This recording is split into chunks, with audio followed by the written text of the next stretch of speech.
Hey, friends all over the world. I come to you tonight to share this message with you. Elon Musk, DOGE, and the mark of the beast. Elon Musk, DOGE, and the mark of the beast.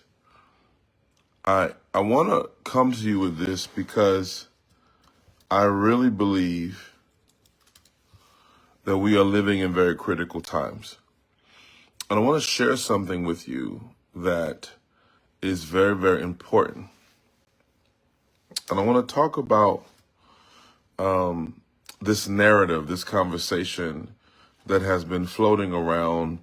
You know, there are those who suggest that Elon Musk is actually the Antichrist. There's all kinds of conspiracies about his identity, his agenda. Elon, for those of you who don't know, most of you know, Elon Musk is the wealthiest man in the world right now.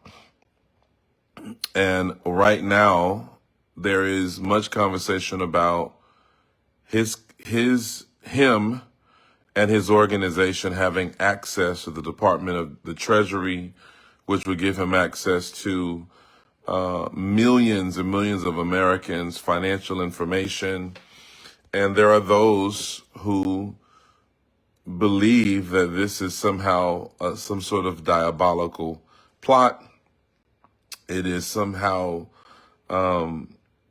this insidious agenda that Elon Musk is somehow a part of this Antichrist regime.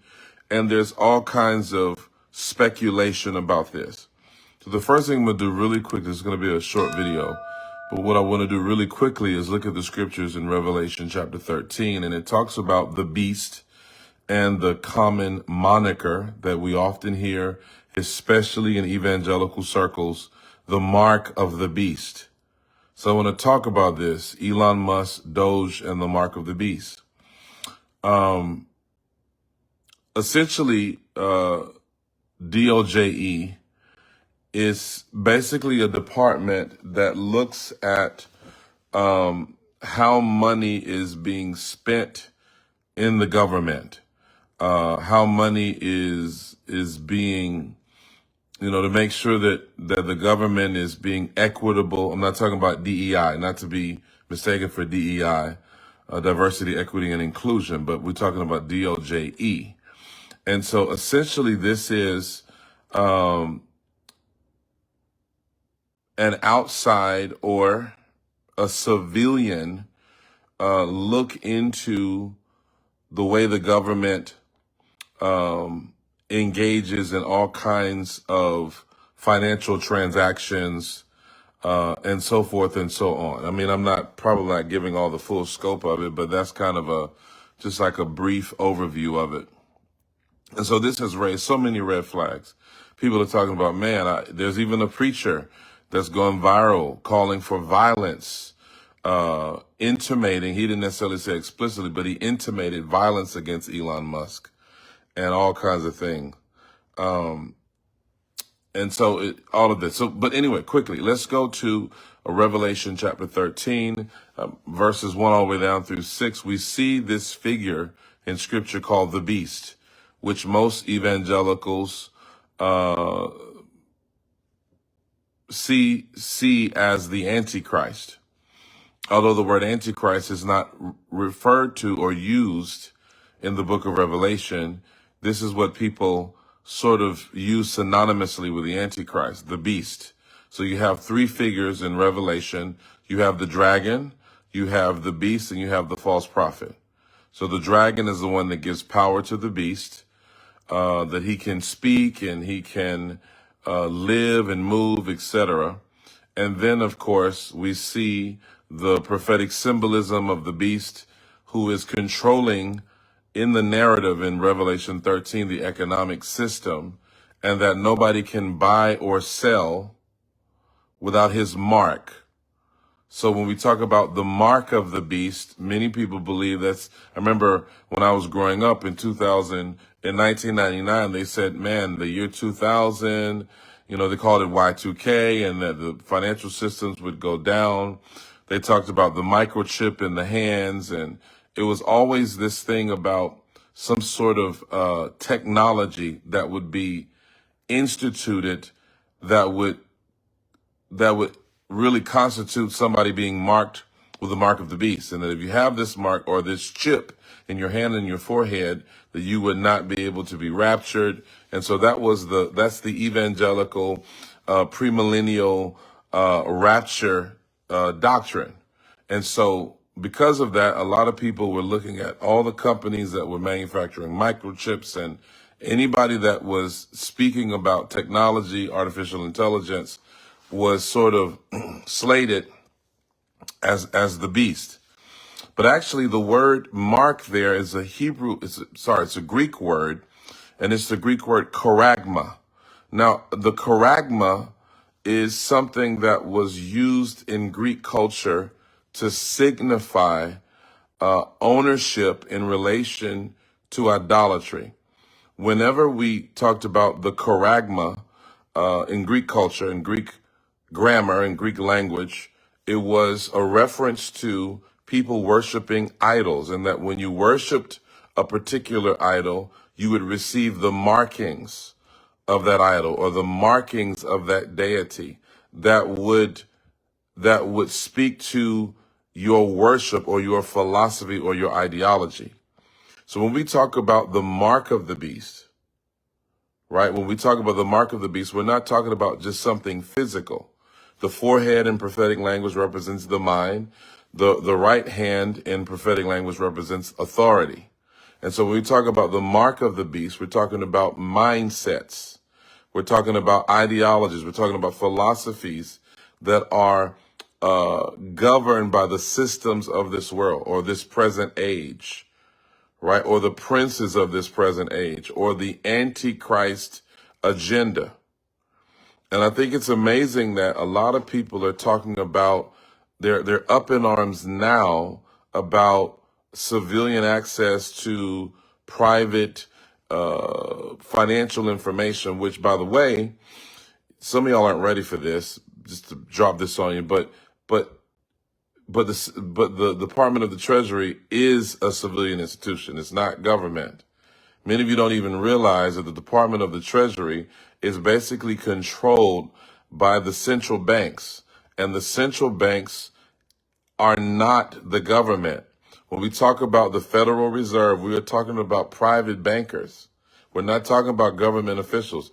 These guys are bankers, global bankers that control our economy. These are global bankers that control our banking system, control the interest rate, control our economy. In fact, most of the people that you think are government agencies are not the government at all. The post office is a private company. It is not a government agency. The post office is a private vendor. A lot of people don't know that. The Federal Reserve is a private bank. It is not in any way regulated by the government.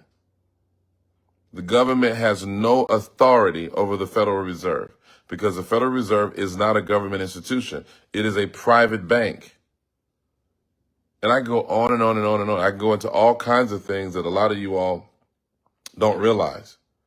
So when we have a wrong eschatology, we will always point to a person being an antichrist, when in reality, the real Antichrist agenda, and I'm not trying to affect your theology here, but the real Antichrist agenda is globalism.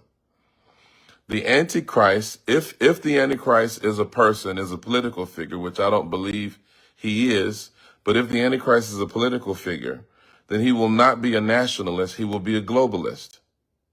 Because his agenda is to, or that spirit's agenda is to break the borders of nations and to create a global identity that is designed to control the philosophy. So we're talking about Elon Musk. Nobody's talking about the European Union. Nobody's talking about the European Union. Nobody's talking about these globalist organizations who basically promote their philosophies. For example, like U.S. aid. Right now, there's a big battle between South Africa and the United States because of U.S. aid. We have organizations that are actually shadow governments. And these shadow governments use billions and trillions of taxpayer dollars to exact their agenda on the world. And this has created, listen to this has created a hostility toward the United States. Because people don't realize that one of the reasons why we have a rhetoric that is forming all over the world against the United States is because the globalists within the shadow government in the U.S. are pushing globalism and perversion across the globe. They are pushing their agenda to every single nation, and they are using finances to blackmail nations into acquiesce, right? That they will concede their power over the morality of their countries so that the agendas can go forth, so that these ideologies can be pushed. And if there's a mark of the beast, this is the mark, that they're selling their ideology to the minds of every living soul who will concede to their agenda. In fact, even right now in the United States, there are millions of Christians who already have the mark of the beast. Because the mark of the beast is idolatry. The mark of the beast, watch this, is an antichrist belief system and an antichrist philosophy that sells morality without God. Listen to this. Morality without God. And sells, watch this, citizenship without discipleship. And it goes all the way back. I could really break it down for y'all if you really want me to. You got to talk about people like Horace Mann, who's one of the fathers of the public school systems. When everybody, now people, especially in the African American community, are talking about, oh, they're trying to get rid of the Department of Education. Well, the Department of Education was created to control young, middle, and lower class children and to indoctrinate them into a Masonic and Luciferian mindset so that they would be controllable in the workforce. The reason why they created public education was to try to strip education out of the hands of the church. Out of the hands of the church. Because before the dawn of public education, almost every school system in the United States was controlled and operated by churches, including Harvard, Yale, Dartmouth, Brown. These were seminary schools. These were seminary schools. These were schools that taught Christianity. They taught theology. And these became our Ivy League universities, our Ivy League colleges.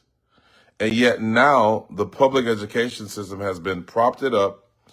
It's been propped up. It's been hailed as the salvation of our children. Hey, give our children school lunches, teach them Common Core curriculum and all kinds of foolishness, and we can indoctrinate them. We can brainwash them so that by the time they're 18 years old, they're good for nothing. They're good for nothing. So, again, when we talk about the mark of the beast, some of you are like, oh my God, they got access to our information. Civilians had access to your information. You know how many government contractors there are? You know how many government agencies that are actually subcontracted to private firms, including private military firms, private investigative firms, private banking firms. This has been going on for 150 years in the United States. So we need to understand that there is rhetoric and then there's reality. And you need to read your word, because the greatest threat to us right now is a demonic philosophy that the enemy is trying to stuff down the throats of 360 million Americans. Not just Americans, but people all over the globe. Pray about this, and you need to look at the Antichrist in the mirror.